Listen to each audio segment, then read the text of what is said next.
Thanks for joining us today. I want to thank Lucas Aldridge, one of our video partners, for running the cameras and setting these lights up. Thank you, Lucas. Greatly appreciate it. When you're in a team concept, teamwork means everything, and especially in video work, because there's a lot of equipment, a lot of cords, a lot of lights, a lot of microphones, and I'm grateful for all the help. Same here. Today we want to talk about, we're going to combine two chapters. Yep. Customer care and customers. Yep. Page 31, 51, and 53. And I'm just going to jump right in. Thanks again for being with us today. It's amazing to me how many times leaders will subconsciously disregard their current customer base in lieu of trying to get more business. They're just charging ahead, more business, more business, more business. Well, are you taking care of the people that you already chased to earn their opportunity? Right. You spent all this money to secure them as a customer. They used you for one service or to buy one of your products. Right. Is that the only products or service you have? So don't just assume that because somebody bought from you once, they'll buy from you again. That's a bad assumption. Yeah.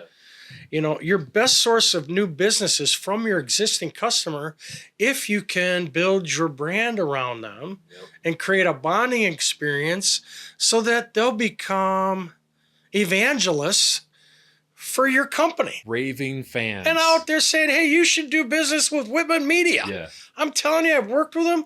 They're fantastic. They show up on time. Lucas is a great technician. He's also a great editor. And these guys get it done. That's the way you want your customers to speak about your company. Yep, raving fans. It costs more money to market and secure new prospects than it does to market and protect your base. Repeat customers. I always say protect your existing I said, what do you want to do? You want to protect your existing customer base or do you want to expand it? I want to do both. Okay, well, there are two different approaches. Set up a rewards program based on purchases and loyalty. Provide your customers a service that exceeds their expectations. To do this, you must first ask, what do you expect? Right. How hard is that? Make occasional post-purchase follow-up calls from the owner. When I talk to my clients about that, they think I'm nuts. I'm like, you mean you don't have time to call somebody and say, thanks for buying from us last week? I saw you were in here. Just want to tell you I appreciate it. Wow, that's big. People don't do that. Yeah. It's silly. I think I've never heard it from a phone call standpoint. I've heard it from like an email, like a drip email type thing, which I know is not impersonal. It's a little impersonal, but anybody can do that. But I mean, do most customers think about that? They don't even though? Do that. I know. I was like, they could do that as a start. Oh my God. Make occasional post-purchase follow-up calls. Give existing customers special offers only for them. Yeah. It's like, this is just for the people that have bought from us before, not available to the public. Or if they're a part of a maintenance program. Yeah. And they're paying a monthly fee to be a part of this maintenance program. Right. Give them special deals that you don't give. Yeah, anyone else. Add some value on their next purchase. Yes. And sometimes free delivery, which would normally be a fee. Yep. Maybe we'll do that. Maybe we'll just do a no charge on the delivery this time. Yep. So, and most importantly, treat them like the family you love. Stand-up leaders care about and nurture existing customer relationships while opening new relationships with prospective customers. Here's what I really love to say to people. When people ask me, how do I create a competitive advantage in a commodity market? Make sure your prospects and customers understand unequivocally. Nobody cares more about you than me. Mm-hmm. I'm serious. Yeah. You've done that for me.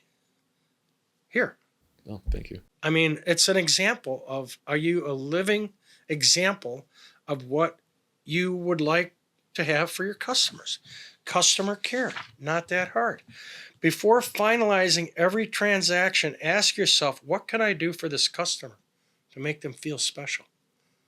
Is that even in your game plan? I think what systems can you put in place to take care of the customers throughout the entire process of when they first call you, your company, your brand, till the moment the last person that touches that company or that customer leaves their presence. I'm thinking home service companies, but like, you know, like you when a customer service member answers the phone, all the way to when a technician leaves after installing a piece of equipment, that entire timeline of employees interacting with the customer, how is each employee interacting with that customer to provide care and above the line, the top of the line service. I'll give you a stupid added value idea.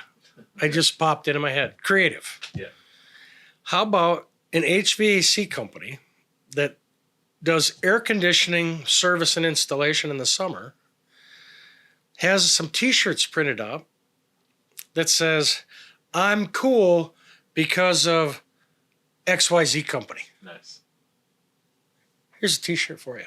That's a good, I don't think it's a stupid idea. How about a t-shirt for your kid? Yeah, I think that's good. Triple XL for me. But, you know, if I would wear that around, I'm cool because so-and-so HVAC company, you know, it's like stupid advertising. Yeah. But yet, it's a little bit of an appreciation, you know? Yeah. How about a sweatshirt in the winter? Yeah. I'm warm because HVAC company. Right. I'm just throwing those just cornball ideas. I don't think they're cornball ideas. I think any idea is got value to it. I'll give you another idea. I had a client do this. They created a really nice, it's not velvet, but it's that really soft fabric. It's a throw for your sofa. Oh, okay. It's got their logo on it. Yeah. It's my dog's blanket. Oh, nice. He loves it. Yeah. So I throw that on the bed and he knows that's where he's supposed to lay down. Yeah. Every night I look at that logo. Yeah. Socks. Hats. Even like we used to do engraved knives. Tchotchkes. You know, yeah, Cutco. Yeah, Cutco. Yeah, it's a forever right. It's guarantee. A gift. It's a gift that it's a quality gift. So I'm not talking about spending a lot of money, but if you have a customer that's on a maintenance program, or you have a customer that's loyal, that's a nice opportunity to do something nice for them. Send them a thank you card. Send them a holiday card. So switching gears a little bit because we're combining two chapters. One is customer care. The other one is customers. Yeah, let's talk about customers. Okay, well, the headline that I have here is promises made, promises kept. What does that mean?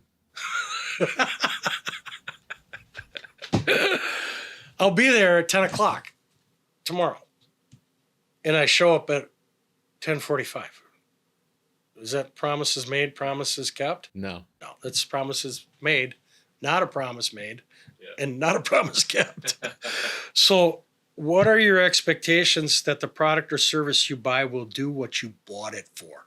That's the anticipated value.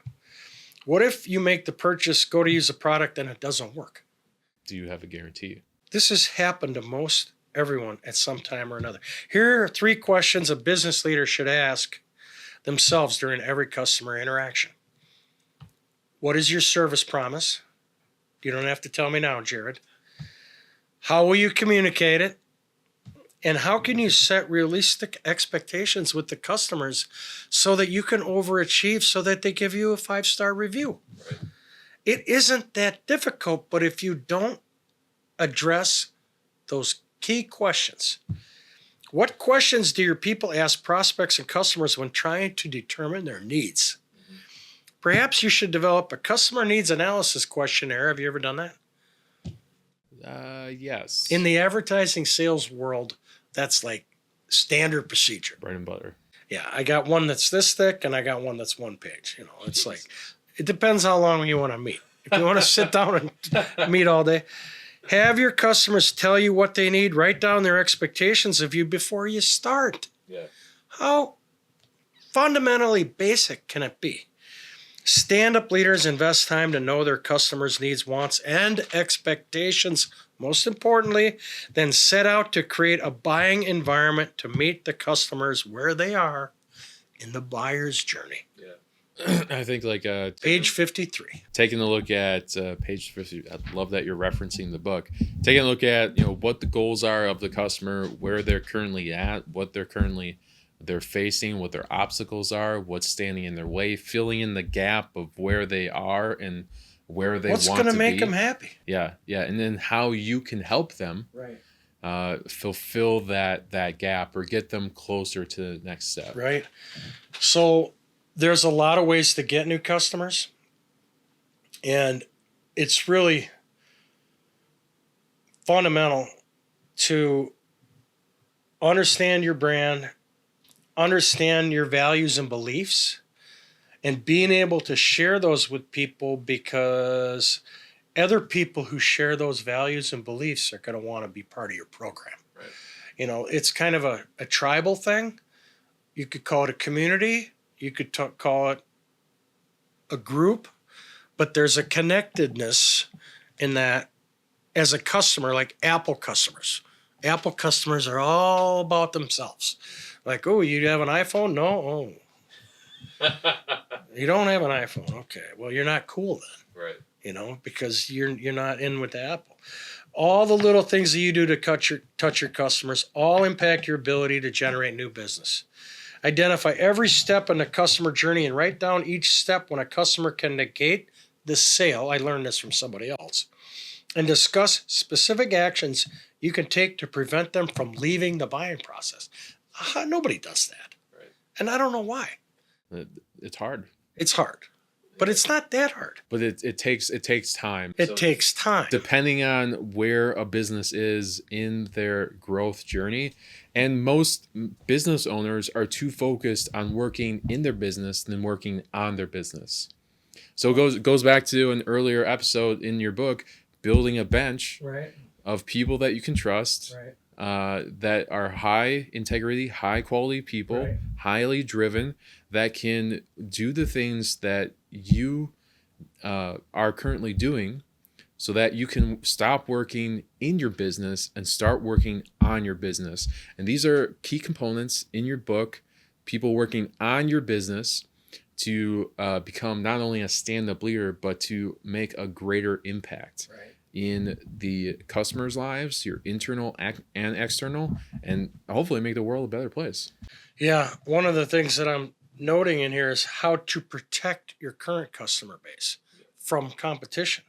Depending upon the size of your company, staying in contact with your customers on a consistent basis is the best way to keep your customers for life. The excuse I hear most often is we don't have time for that.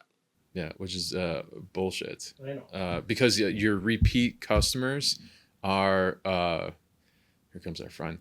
Your repeat customers are the easiest people to connect with, the easy people to sell to, and they've already done business with your brand, so they know what it's like to work with them. Yeah, so based on my past experience, I've found it takes a significant amount of time and money to gain a new customer and meet and exceed their expectations when you could have protected your current customer. So my advice is to dedicate a specific budget and time for keeping customers and not just new customer development. You have to, I always break down a marketing budget into several different varieties, but there's always a marketing strategy to keep the brand in front of current customers. What can we do to continue to cultivate the relationship of our current customer base?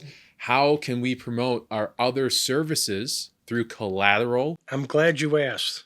Collateral or marketing pieces to our customers so that they continue to buy and use our company because of the services that we provide. So the first thing that anybody can do is, if you get a new customer, ask them if it's okay for you to email them with information. Get permission, because then you're not spamming them. So mail or call them once or twice a year to enforce your interest, minimum. Survey your customers to learn about their buying experience.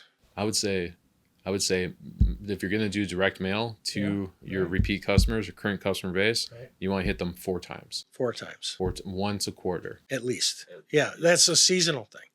I'm 100% with you on that. Survey your customers, learn about their experience, ask them what you can do better. Nobody does that. Oh, that's a great question. Nobody does that. How can we improve? How did it go? Yeah. What did you not like about the services? Were you happy with what we did, and what should we have done differently? What could we have done better? You want to know. Well, you want a customer for life? Ask them what it takes to be able to earn that. One of the things I always did is, and I'm starting to do it now, but at my previous job is like, what can I do to be a better asset to the company? Right. What are my weaknesses? What are my 3 weaknesses? How can I move past them? How can I get better in communication? What can I do differently here? Right. Now I'm starting to do that with my clients. Like, hey, how's the communication going? Is the video I sent you on my reply, was that beneficial or was it not beneficial? Right. How can I make that better? How can I improve that process? There's if you don't know what you're doing wrong or what's impacting the customer in a negative manner, then you're losing out on the opportunity to become a better version of where you are. You're losing out on the opportunity to grow. And if you're not growing, you're dying. Sometimes I wonder why people don't do these simple things. It's not like it's going to hurt you. So ask what you can do better. Then let them know you've made the improvements they suggested. So they know you've listened to them and you've done something with it besides lip service. Yeah. And I don't think that's difficult either. Yeah. But how amazing is it if somebody were to call you and say, hey, you said to get different lights, and I went out and got different lights. Yeah. And next time we show up, I'll show you what we got. Or what if you sent them a handwritten thank you for making the suggestion, and just saying, and let them know we're going to follow up on it, and it's not just on deaf ears. Yeah.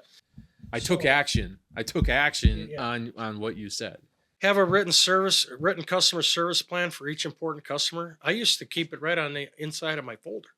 The dates, what went down, and what was next. Pretty simple. Map out your customer's buying experience. Simply walk them through the steps your customer goes through. Document the process and build a story around what your customers can expect. That's smart. That's a good idea. Stand-up leaders establish employee to customer communication techniques that confirm that your products and service have exceeded their expectations. So my advice, establish a system for consistent customer communications before, during, and after the purchase. And most importantly, find out what they're expecting. Find out what they want. And make sure you can give it to them. And then not only just give them what they're looking for, but exceed their expectations. And you'll continue to stay top of mind, get a customer for life, and blow the competition away, because now you're living your life as a stand-up leader and just rocking out. Yeah, when we get down the road, there's another chapter in the book called Lanyap. Yeah, what the heck is that? I can't tell you right now. Curses! It's related to exceeding expectations. I guess we'll come to it when we hit the L's. So we wanted to talk about customers and customer care today. We combined the 2 chapters because they're similar, but you could tell there's a lot of in between on that. And ultimately, it's easier to keep a customer cheaper than to get a new one. Yeah. And one way of keeping a customer for life is to exceed their expectations. Yeah. You gotta set yourself set yourself apart from your competition, and continue to serve your current customer base with value, and I mean, just blow them away. I love it. Thanks, Jared. Thank you, John. Thanks for joining us on this episode of The Pursuit of Being a Stand-Up Leader. I'm Jared Whitman. I'm here with John Russell, and we'll see you in the next episode. Thanks for being with us.